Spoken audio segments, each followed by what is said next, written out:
You're listening to Small Bikes, Big Hearts. This podcast is brought to you with thanks to Verdant Brewery, whose donation has directly helped St Luke's Hospice with their valuable work in the community.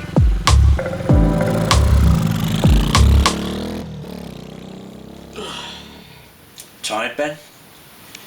A little bit, but we always are, aren't we, after a long day in the saddle? It was particularly long today, wasn't it? 120 miles? Something like that. And a ferocious Arctic wind,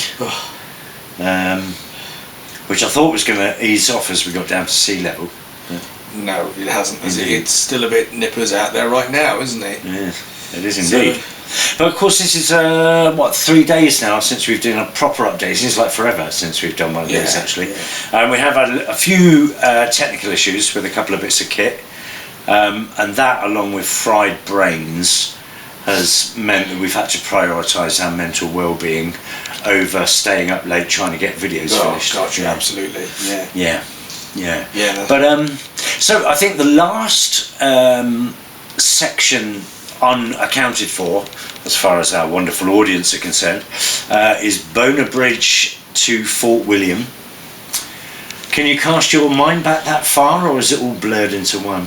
Fort William to Bonar Bridge, because it's north of Fort William, isn't it? Is it? Well, there you go. I mean, you could have been driving south in your mind, and not on a red bike. Yeah. But you weren't. So where did Bonar Bridge go to then? Bonar Bridge went up to... Well, that was all the way to John O'Groats, wasn't it?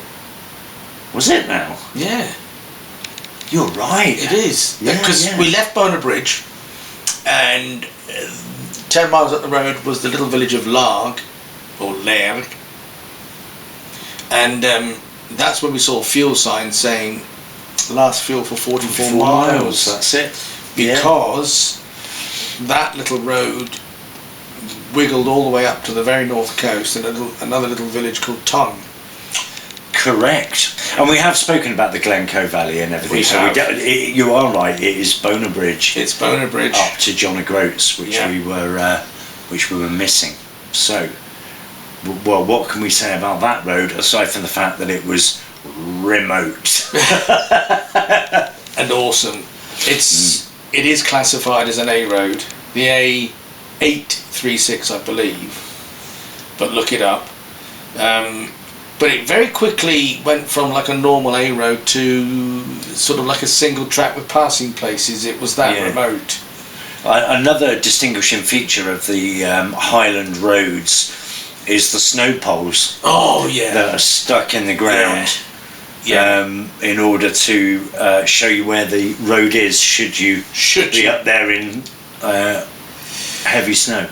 Well, yeah, and given the weather conditions, we were thinking, is it going to snow? No, only joking. But yes, snow poles. We saw the snow poles again today. So there's a lot of snow poles up here because, of course, there must be a lot of snow. Well, it is the Highlands. I mean, you say you're only joking, but snow was forecast. And we appear to have got away with it. We have got away with it. Yeah. The cold Arctic air came, but no snow. So that from Bonar Bridge to Tongue. Yes. I mean, what I found interesting from a more broader perspective is when we hit roads like that back around Cheddar and Bristol, it was irritating and annoying because we weren't, expecting or wanting to be. But there is no other way to get to John O'Groats from where we were other than those. So you reframe and you recalibrate. And I think the other difference is, I remember moving towards Chew Valley Lake when we were going down this sort of country road, and the hedges are like 6 or 7 foot high. You've got no view around the next few yards of a bend, so you're on a narrow road without much sight, so you can't get up any speed because you don't know if you're going to hit a tractor. Up here, no hedges, clear vision for miles across to the hills in the distance and the moorland, and so that makes it much more comfortable riding, doesn't it? Because you can see where you're going, and if there's a big camper van or a wagon coming your way, we can see it in good time. I think on a trip with more time, if you're up here with a camper van, as our friends are in this neck of the woods with camper vans at the moment, you would definitely go and check out some of the beaches. Oh yeah. There's some stunning looking From beaches. that village of Tongue all the way through to Thurso and then on to John O'Groats, that north coast is beautiful. Absolutely beautiful. And we rode it in sunshine, in bright sunshine. It wasn't warm. Then we had the odd shower, but for a lot of the time it was sunshine up there. Until Thurso. Until Thurso. What happened at Thurso?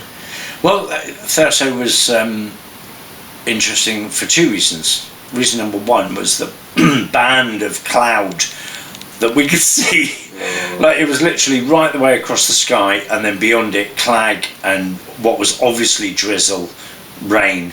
And we came from sunshine, bang, into a wall of downpour. And then that didn't relent really until we got to John O'Groats. But I was on the back foot a bit. You were on the back foot. And the reason why you were on the back foot is because these little bikes have modern technology, and these modern technology has sensors. And the sensor was saying... Yeah. The sensor was saying your immobiliser is faulty. Yeah. And I had struggled to get it started. Now, once you've got something like that in your mind, what happens then is a lack of confidence in the machine. Yeah. And once you've got a lack of confidence in the machine, everything changes. So we kind of hit this band of weather, dark, overcast, downpour, Arctic gust, bike faulting, and my mood completely changed. Turn. Yeah. No, I mean, I wasn't getting arsey or anything. I was just... No, but it is unsettling because you know you're far from civilization. You know the RAC or the AA or anybody else isn't going to get to you soon. No. And the fear is up here is, well, if it does die, you know, you can, in a big city, you dial somebody, out they come and fix it. Maybe go and sit in a pub. Go and sit in a pub. Yeah. Go and sit in a pub. Yeah. It's life-threatening. Yeah. But then we found... and that stretch of water into the Orkneys is called Scapa Flow. Famous for the scuttling of the German fleet after World War I, and also the home of the Royal Navy at one time. But of course, I don't think the Navy needs a big bay like that anymore. They can probably put their boats down in swimming pools. From Keston Ponds. Yeah. But it was quite a rough passage of water. There was a lot of white tops, and I found some interesting facts which I'd like to share with you at the John O'Groats Visitor Centre, which we obviously dropped into. With modern technology and able to scan the seabed, what they've seen is 1.5 to 2 ton boulders just being washed along the bottom of the seabed. You know, such is the power of the water. It's one of the fastest flowing straits of water around the UK, and off the headland of the Orkneys, where the two flows meet, there's a huge whirlpool, the stuff of childhood fear. Was it whirlpools and quicksand, wasn't it, really? That's what I was always worried was going to turn up in our living room. And rightly so. But yeah. Very exposed, very beautiful. Killer whales, orcas, killer whales, and dolphins off the head. And our hosts were fabulous. Oh, the host, Jackie and Barry, very, very welcoming. Her mum made shortbread, very superb shortbread. So they made us really feel at home in their beautiful home overlooking the bay. So we had a glorious view over the Orkneys and towards John O'Groats itself. Yes. So we turned up, didn't we, at the White Post? Yes, we did. In the absolute pouring rain. Yeah. Bit more of a free for all at John O'Groats than the organisation down at Land's End, but nonetheless, it was good. It was all good. Nice to see that couple that we saw at Greenway turning up. I mean, timing couldn't have been better, could it really? No. To see somebody that we'd seen 200, 300 miles earlier. Yeah. So that was nice. I ran out into the weather and gave them a photograph because they didn't have anybody to take one. And then, so the next day we turned back and we're now on the we're southbound again. Southbound again. We're now in Aberdeen. This is... God, it's day 2. the days just go. So last night was in a little place called Contin near Dingwall.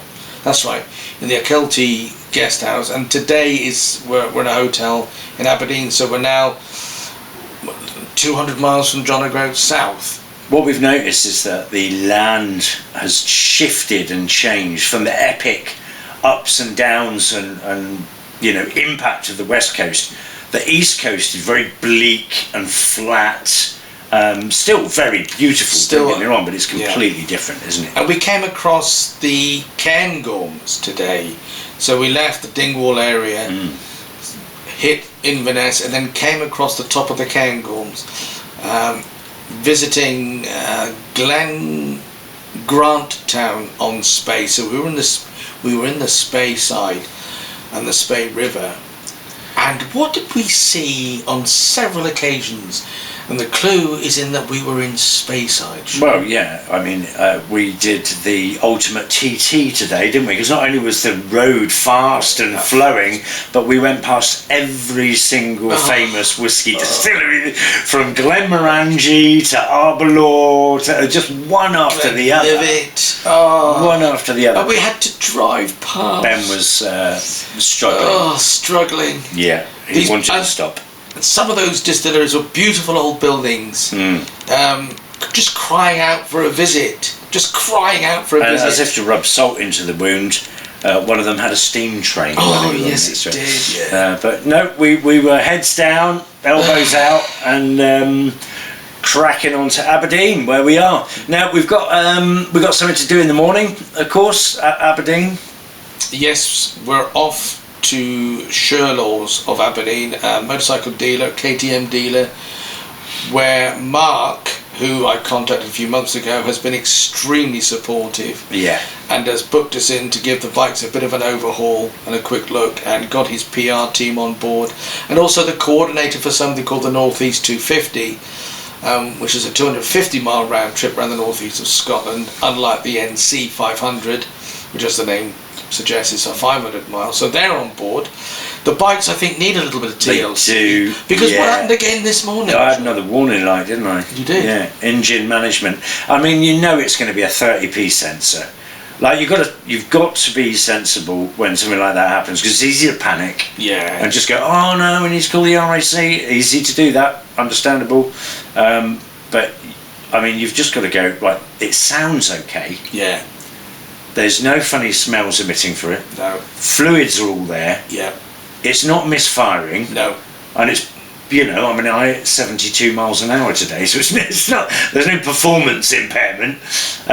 So you've got to say it's going to be a cheap sensor. It's going to be a cheap sensor. So we're going to Sherlaw's tomorrow to meet Mark and the team. No doubt they'll titivate and do whatever's necessary to get these little machines, which are still performing beautifully. So much and fun. I will say again and again, all you bikers that are wedded, and I'm one of them, wedded to the idea, oh, nice big bike, great, yeah. And they do what they do. There's absolutely nothing wrong with having a big bike. But to overlook... Oh,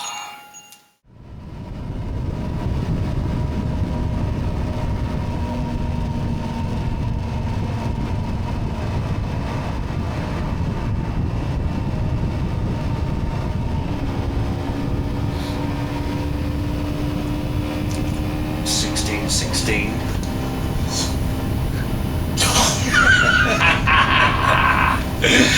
So, I mean, that might be time to wrap it up, really. Just wrap it up. Yeah, so tomorrow, where are we going tomorrow? Tomorrow is Dunfermline. It's about 120 miles south of here. So we've got a bit of a busy day tomorrow, because we're taking the bikes to Sherlaw's. That'll take a few hours or so for them to do whatever they're doing and to talk with their PR team. And then we've got to get on the road and keep going south to another Holiday Inn Express at Dunfermline. Yeah, fabulous. Okay, so we're doing really well on the charity front. We've broken the £3,000 barrier, but we can still do more, I'm sure of it. There's such generosity we've seen so far, and thank you so much if you have donated. There are other ways that you can help us get the message out there, because algorithms do not want to give us coverage. So a share, a like, a comment, or a share with a friend. Any motorcycling friends, hashtag 1000 bikers for change is what we're trying to use in order that people can find our conversations. 1,000 bikers giving £1 each. Guess what? That's another £1,000 for the charity. We're going to give you tomorrow. We're going to give you some information about some events that are coming up, including one in Plymouth on the 25th. But for now, it's dinner. I think it is dinner. Starving. All right.